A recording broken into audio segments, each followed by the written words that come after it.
आदाब, ये आकाशवाणी है। खबरों के साथ मैं शमीम इरफान।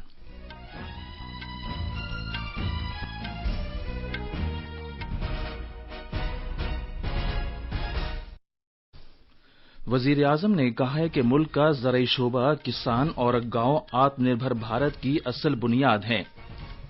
जनाब नरेंद्र मोदी ने आकाशवाणी पर मन की बात प्रोग्राम में कहा कि किसानों को अपनी पैदावार मुल्क में कहीं भी और किसी को भी फरोख्त करने की आजादी मिल गई है। वजीर दाखिला अमित शाह ने शुमाल मशरक़ी खित्ते के मुख्तलिफ इम्कानात को उजागर करने के लिए वर्चुअल तरीके से शुमाल मशरिक एक मंजिल प्रोग्राम का आगाज किया। मरकज ने कम अज कम इमदादी कीमत पर हरियाणा और पंजाब में धान की सरकारी खरीद का हुक्म दिया है। कोविड-19 मरीजों के सेहतयाब होने की शरह बेहतर होकर 82.46% तक पहुंच गई है। साबिक मरकजी वजीर जसवंत सिंह का इंतकाल हो गया है। सदर जमहूरिया, नायब सदर और वजीर आजम ने रंजो गम का इजहार किया है। और आईपीएल क्रिकेट में आज शारजाह में राजस्थान रॉयल्स का मुकाबला किंग्स 11 पंजाब से होगा।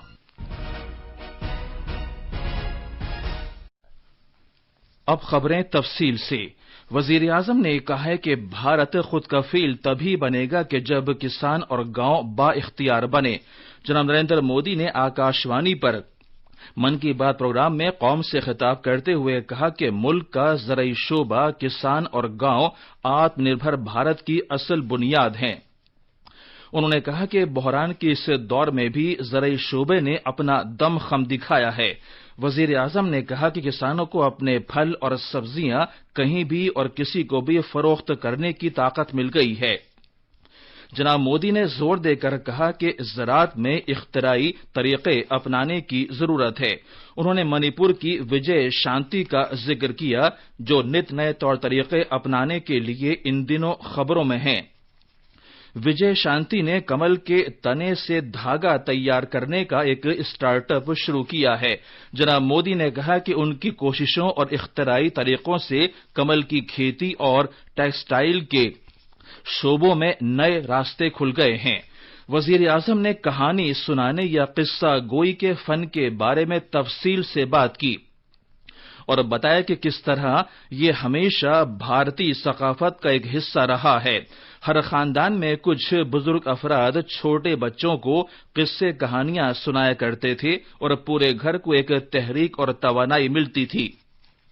जनाब मोदी ने अखलाकी दर्स के साथ किस्सा गोई की अहमियत को उजागर किया और कहा कि जहां रूह है वहां कहानी है। वजीर आजम ने इस बात पर फख्र का इजहार किया कि भारत में हितोपदेश और पंचतंत्र की रिवायत रही है, जहां जानवरों, परिंदों और परियों की ख्याली दुनिया के जरिए दानिशमंदी और होशियारी के दर्स दिए जाते हैं। जनाब मोदी ने कहा कि भारत में कथा की रिवायत रही है। उन्होंने कहा कि इन दिनों साइंस और साइंस फिक्शन पर मबनी कहानियां और किस्सा गोई को मकबूलियत हासिल हो रही है। वजीर आजम ने अफ्रीकी मुल्क माली के बाशिंदे सैदू दम्बेले का किस्सा सुनाया, जो वहां कीता शहर के एक पब्लिक स्कूल में टीचर हैं और अंग्रेजी, मौसीकी, पेंटिंग और ड्राइंग पढ़ाते और सिखाते हैं।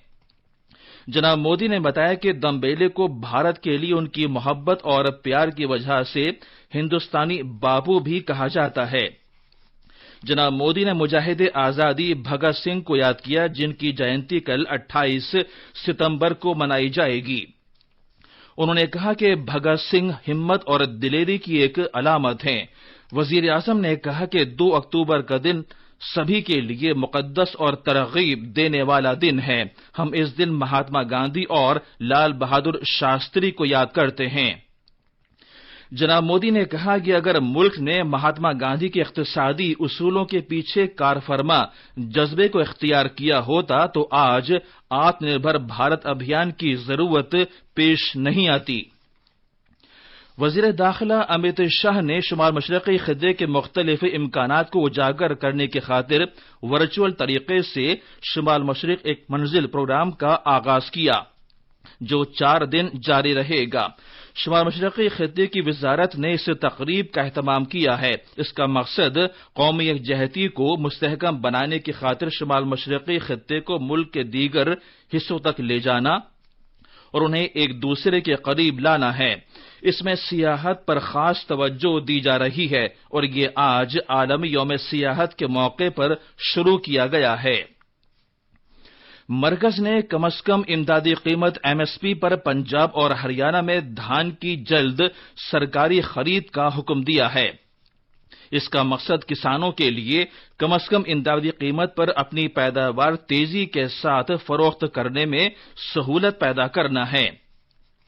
دیگر ریاستوں میں دھان کی سرکاری خرید 1 اکتوبر کو شروع ہوگی۔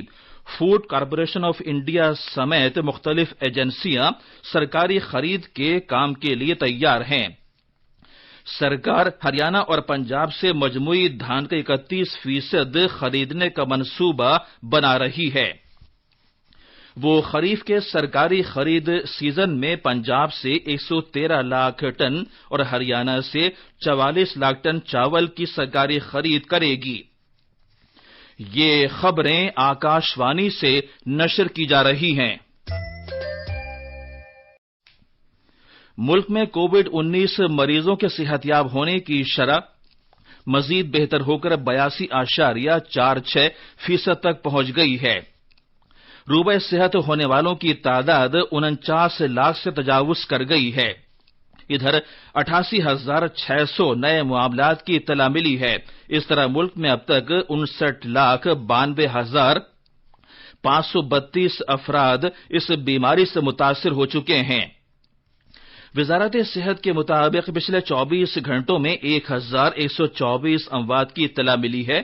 اس طرح ملک میں اس وائرس سے مرنے والوں کی تعداد 94,503 ہو گئی ہے۔ کووڈ-19 مریضوں کی شرح اموات 1.58% ہے۔ اب تک مجموعی طور پر 49,41,627 افراد صحت یاب ہو چکے ہیں۔ ملک میں سردست 9,56,402 مریض زیر علاج ہیں، جو کل متاثرہ افراد کا 15.96% ہے۔ ادھر طبی تحقیق کی بھارتی کونسل کے مطابق اب تک مجموعی طور پر 7,12,57,836 نمونوں کی کووڈ جانچ کی گئی ہے۔ کل 9,87,861 ٹیسٹ کیے گئے۔ سابق مرکزی وزیر جسونت سنگھ کا آج صبح نئی دلی میں انتقال ہو گیا۔ وہ 82 سال کے تھے اور طویل عرصے سے بیمار تھے۔ جسونت سنگھ کو 25 جون کو دلی کے آرمی ریسرچ اینڈ ریفرل اسپتال میں داخل کرایا گیا تھا۔ ان کے کئی اعضاء نے کام کرنا بند کر دیا تھا اور دماغ میں شدید زخم کے اثرات کا بھی علاج چل رہا تھا۔ وہ BJP کے بانی ارکان میں سے ایک تھے۔ صدر جمہوریہ، نائب صدر اور وزیر اعظم نے جسونت سنگھ کے انتقال پر رنج و غم کا اظہار کیا ہے۔ IPL کرکٹ میں آج شارجہ میں راجستھان رائلز کا مقابلہ کنگز 11 پنجاب سے ہوگا۔ کل رات ابوظہبی میں کھیلے گئے میچ میں کولکتہ نائٹ رائڈرز نے سن رائزرز حیدرآباد کو 7 وکٹ سے ہرا دیا۔ حیدرآباد کی ٹیم نے ٹاس جیت کر بلے بازی کرتے ہوئے 20 اوورز میں 4 وکٹ پر 142 رن بنائے۔ کولکتہ کی ٹیم نے 18 اوورز میں 3 وکٹ کھو کر جیت کا نشانہ حاصل کر لیا۔ اور آخر میں کچھ اہم خبریں ایک بار پھر۔ وزیر اعظم نے کہا ہے کہ ملک کا زرعی شعبہ کسان اور گاؤں آتم نربھر بھارت کی اصل بنیاد ہے۔ جناب نریندر مودی نے آکاش وانی پر من کی بات میں کہا کہ کسانوں کو اپنی پیداوار ملک میں کہیں بھی اور کسی کو بھی فروخت کرنے کی آزادی مل گئی ہے۔ مرکز نے کم از کم امدادی قیمت پر ہریانہ اور پنجاب میں دھان کی سرکاری خرید کا حکم دیا ہے۔ کووڈ-19 مریضوں کے صحت یاب ہونے کی شرح بہتر ہو کر 82.46% تک پہنچ گئی ہے۔ سابق مرکزی وزیر جسونت سنگھ کا انتقال ہو گیا ہے۔ اور IPL کرکٹ میں آج شارجہ میں راجستھان رائلز کا مقابلہ کنگز 11 پنجاب سے ہوگا۔ اس کے ساتھ ہی خبروں کا یہ بلیٹن ختم ہوا۔